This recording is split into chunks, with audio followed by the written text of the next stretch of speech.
Welcome to my spoiler review of Deadpool and Wolverine. I have been eager to address this movie again in great detail for ages, so let's open it up and get started. We fittingly open on Deadpool himself being added to vanity plate, humming along to the opening music. Let me tell you, the movie wastes no time in demonstrating the first R-rated movie in the franchise. It opens the credits by exhuming Logan's bones, which proceeds to use an improvised weapon against TVA in a fight scene full of graphic violence and profanity set to Bye Bye Bye in sync. Right before that, there's also good use of Only You by the Platters. Then go over the events that led us here in 6 years between the events of Deadpool 2. Wade attempts to enlist in the Avengers, though he does make his case to Hogan, played again by Jon Favreau. He was ultimately not chosen. That, and he did something naughty with the Hulk hand toys they make in the lobby.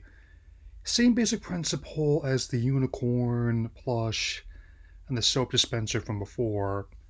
Vanessa has also seen someone new, but she and Wade are also still friends, thankfully. However, back in the present, he's become a used car salesman alongside Peter, who has his old suit, and it's also his birthday, and the TVA shows up to crash the party.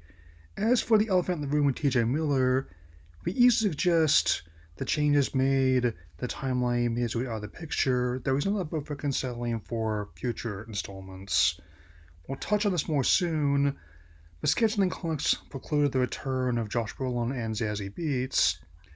The changes made to the timeline also suggest Dark Future that came from never took place. After getting suited up to Fergie's glamorous, Wade is ready to join the sacred timeline. However, Paradox quickly discloses caveats to this offer. Normally, Logan dying as his timeline's anchor being will cease to exist in the next few thousand years. However, Paradox has a means of putting a cinder block on the gas, the Time Ripper.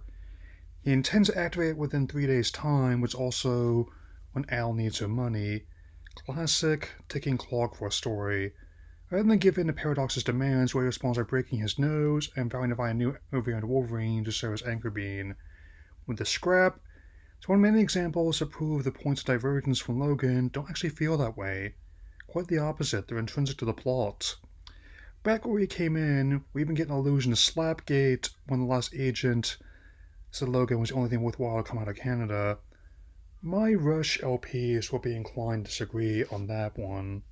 He then starts searching for a live one, and we get variants from all across film and comics lore. I especially like the uses of the one in the canonical heights.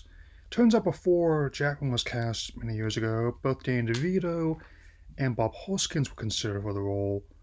We also get one that's nailed the X straight out of the comics. Neither was offered to join.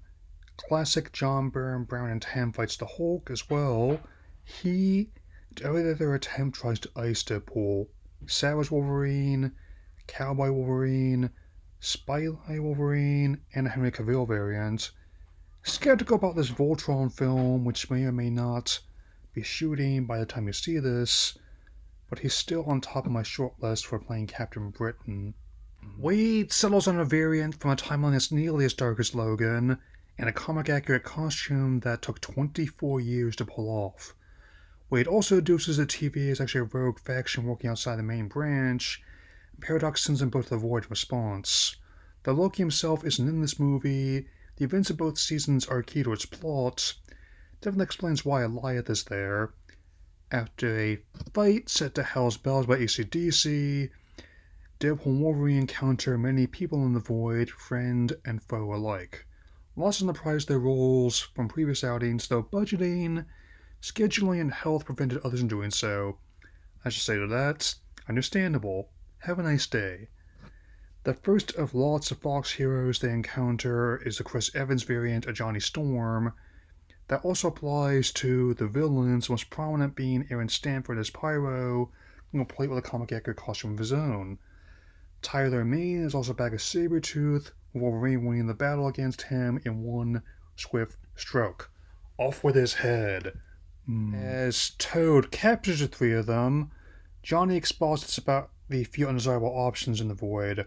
Wander around in isolation, become dinner for Eliath, while joining the toy soldiers of Cassandra Nova, played by Emma Corrin. On top of sharing her actress's background, she outright stated to have killed other characters that crossed her, including her own brother Charles Xavier. When she's not a nice person in the comics either, she is definitely not one to trifle with at all here. She also killed Ant-Man, or at least a different variant of him, for her base. Though Johnny denies it, Wade says he had some very not so heroic choice words for Nova, results in Nova flaying him alive.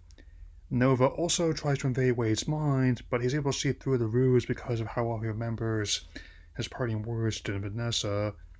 Before things escalate further, Deadpool and Wolverine escape on the rocket leg of a sentinel from an earlier scene.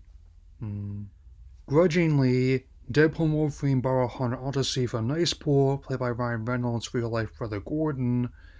It's also much more open to Nicepool's gold Desert Eagle handguns and to Dogpool. The animal actor won the annual World's Ugliest Dog contest. The actors couldn't keep a straight face on screen whenever the character was present. Her name is Peggy. Oh yeah! The two set off to I'm With You by Avril Lavigne. As Deadpool comes clean about why he needs Wolverine to save his timeline, the latter unloads on him and wants some of Jackman's best work in any timeline or movie. Likewise, right before they come to blows and fight in the van, Wade, who kept his genre-savvy, dark sense of humor in the void, makes a genuinely impassioned plea to Logan for aid. Now, we get a whole gaggle of returning and new characters from Fox and beyond.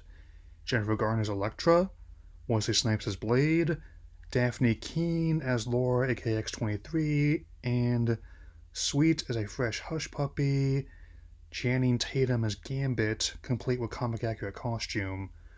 Though Logan is of course reluctant, he's convinced by Laura to join them all in one last fight. He even confides in her the reason why he's become a reserved, alcoholic wanderer. In his timeline, he failed to save the X-Men from being killed by anti-mutant extremists.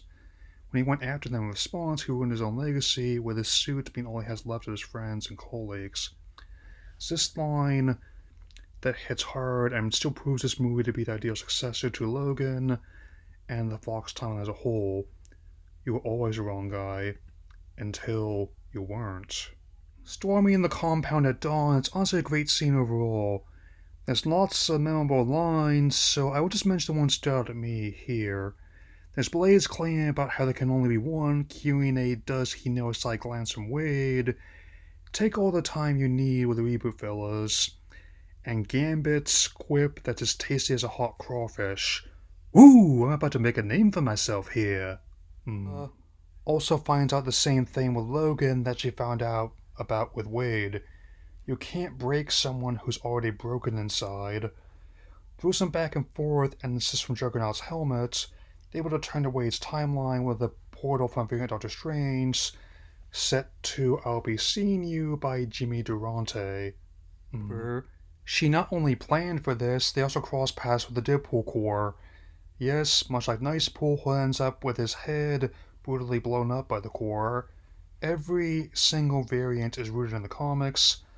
I will go over the ones that stand out at me. Ladypool, played by Ryan's real wife Blake Lively, meaning that Taylor Swift can still hopefully be the Dazzler. Headpool, played by Nathan Fillion. Cowboypool, played by Matthew McConaughey. And the youngest variants, played by Ryan's real children, Olin and Inez Reynolds. Babypool and Kidpool. The fight, complete the Wolverine masking up in one continuous shot, would have been great on its own, but it's the little touches that really make it for me.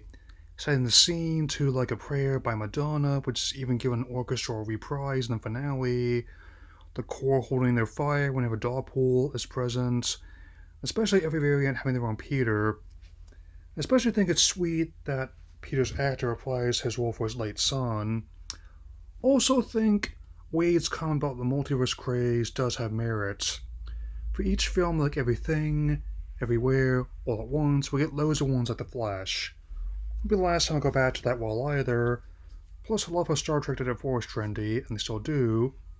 Low-key excited for the Section 31 movie. As Nova takes control of the Time Ripper, Paradox says the only way to stop it is in the system core.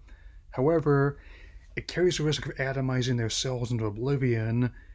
It's only with the combined efforts of Wade and Logan they survive, as they are children of the atom. Do share Wade's eyes widening at Hugh's impressive chest. He was my first man crush after all. This whole scene in the core was originally scripted as a sacrifice for Colossus, and I actually prefer the final film's version. With their combined strength, Deadpool and Wolverine save the multiverse, and Nova is sent to the Spaghetti Zone. As more timelines heal and merge, Paradox tries to play innocent, but Deadpool and Wolverine out his whole scheme to his peers at TVA. I also really like the quality raised to Logan after the movie's events. If his story had been undone, would he become the hero he is now? I also like how lively they suggested the use of Iris by the Goo Goo Dolls in this part. The same song when he quite literally dove into action. We closed on Deadpool and Wolverine making a home in the newly restored timeline. We also found out that Al's given name is short for Althea. That's sweet. There are two more unconventional stingers this time. The first is a highlight reel of the Fox Marvel films, the good, the bad, and the fantastic, complete with behind-the-scenes hijinks, fittingly set to Green Day's Good Riddance Time of Your Life. The second also adds context to Johnny's very not safe for work insult to Nova. Again, won't be repeating it here between being flayed alive and wanting to preserve the comedy. Following the previous year's roller coaster of high highs, low lows, and middling middles, this movie contrasted their first one not to break $100 million domestically by becoming the biggest Deadpool, Wolverine, X-Men overall R-rated film in one fell swoop. Took in $636 million in the US and over $1 billion worldwide. I'd say it's a pretty impressive range. Also well received critically and by audiences, and makes a solid foundation for more characters to join from other timelines. With the characters featured here and more set to return as we head into Phase 6, I look forward to telling you all about it. That's all for now. Take care.